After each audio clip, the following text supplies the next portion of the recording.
तो नमस्कार दोस्तों, स्वागत है आपका अपने अपने YouTube channel electrical with cute boy पे। तो दोस्तों, एक बहुत ही ज़्यादा इम्पॉर्टेंट खबर सामने आ रही है कि एक ना नोटिस बड़ा वायरल हो रहा है आजकल कि ना जो यूपीपीसीएल में जेई की वैकेंसी आने वाली है ना, उसके रिगार्डिंग वो नोटिस है। तो इससे बिल्कुल साफ ज़ाहिर कंफर्म होता है कि यूपीपीसीएल जेई की वैकेंसी नवंबर में आ जाएगी, नवंबर सेकेंड वीक तक आ जाएगी, या अगर थोड़ी बहुत लेट हुई तो दिसंबर में आ जाएगी और आपका फरवरी में एग्ज़ाम होना कन्फर्म है।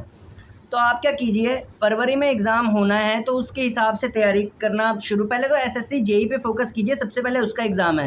एसएससी जेई जैसे ही ओवर होता है, आपको डायरेक्ट यूपीपीसीएल जेई की तैयारी करनी है। मैंने फिर बोला है, एसएससी जेई ओवर होते ही आपको फिर यूपीपीसीएल जेई पे शिफ्ट हो जाना है। और क्योंकि साथ साथ में पावर ग्रिड तो चलता ही रहेगा, पावर ग्रिड की तो आप कर ही रही हो एसएससी जेई के साथ, तो ऐसे अपनी तैयारी को आपने कंटिन्यू रखना है। अब सबसे बड़ा सवाल यहाँ पे क्या पैदा होता है, सबसे बड़ा सवाल यहाँ पे एक और पैदा होता है कि ये जो नोटिस वायरल हो रहा है एक दो दिन से, ये किस चीज़ का वायरल है? ये बेसिकली वायरल है यूपीपीसीएल जेई की वैकेंसी की नोटिफिकेशन जो आना है उसके लिए मीटिंग का।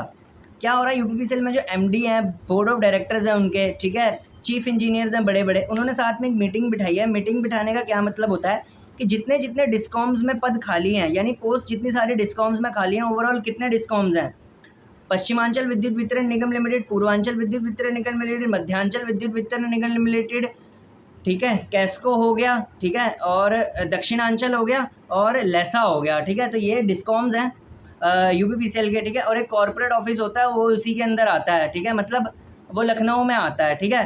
तो ये सारे डिस्कॉम्स हैं यूपीपीसीएल के। तो इन डिस्कॉम्स में कितने पद खाली हैं उनका जल्दी से ब्यौरा लेने के लिए बोला गया, सारे डिस्कॉम्स का, ठीक है। तो जब सारे डिस्कॉम्स का एक साथ मांगा जाता है तो भैया सीधी सी बात है, वो वैकेंसी के लिए मांगा जा रहा है। तो जो भी आपको डिमोटिवेट कर रहे थे कि वैकेंसी नहीं आने वाली नहीं आने वाली, मैंने पहले भी बोला था यूपीपीसीएल एक अनप्रडिक्टेबल डिपार्टमेंट है।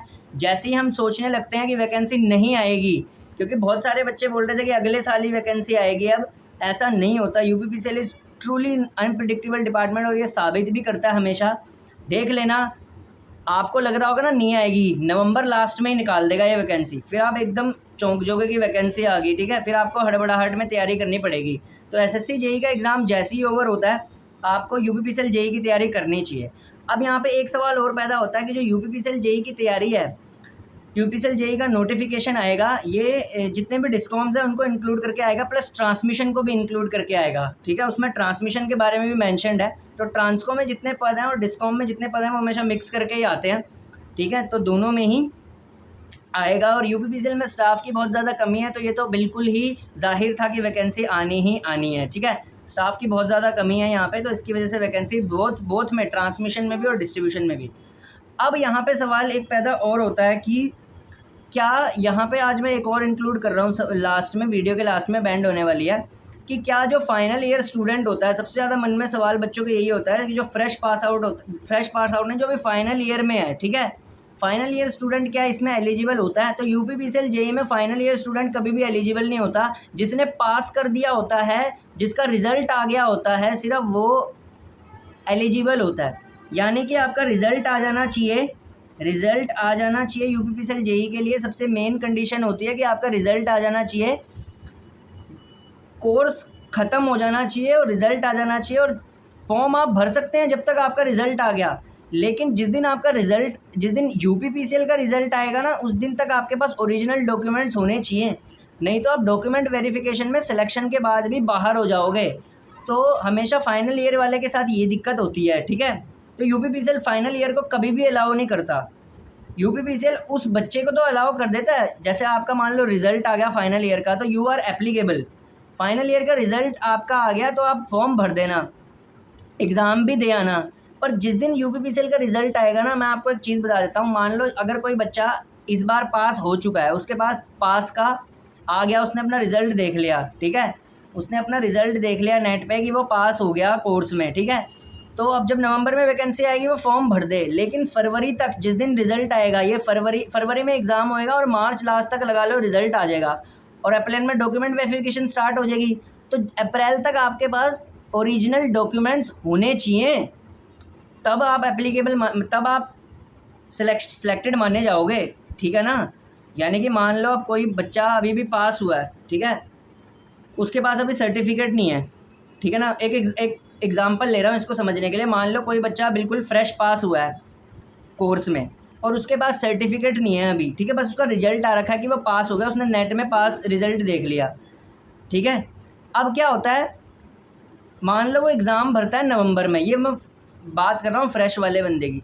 अब नवंबर में अगर वो वैकेंसी आती है और एग्ज़ाम भरता है उसके लिए, और अगर फरवरी में एग्ज़ाम होता है, तो जब मार्च में रिज़ल्ट आएगा उसका, मार्च लास्ट में, तो रिज़ल्ट वाले दिन तक और डॉक्यूमेंट वेरिफिकेशन वाले दिन तक आपके पास ओरिजिनल डॉक्यूमेंट्स होने चाहिए, ये कंडीशन होती है। तो उस दिन तक अगर आपके पास आ जाते हैं तो वेल एंड गुड है, नहीं आते तो फिर सिलेक्शन आपका होने के बाद भी आप अनसिलेक्टेड माने जाओगे, ठीक है। बस ये बात होती है कि जिस दिन रिज़ल्ट आता है उस दिन यूपीपीसीएल के डॉक्यूमेंट वेरिफिकेशन में आपके पास ओरिजिनल डॉक्यूमेंट्स होने चाहिए, यही कंडीशन होती है बस। अगर इस तरीके से आपका पेज फंसता है तो आप भर सकते हैं फॉर्म, अदरवाइज़ फिर मुश्किल हो सकती है, ठीक है। तो यही फंडा आज तक होता रहा है, ठीक है। तो ये था, ठीक है। अब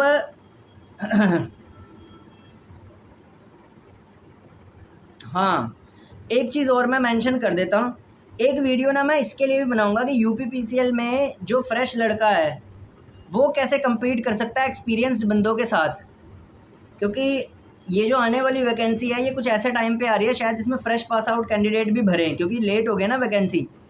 तो अगर कोई फ्रेश पास आउट बंदा है वो एक्सपीरियंस्ड बंदों के साथ कैसे फ़ाइट कर सकता है, ठीक है, ताकि वो डीमोटिवेट ना होए, ठीक है। एक वीडियो मैं इस पर भी बना दूंगा, ठीक है।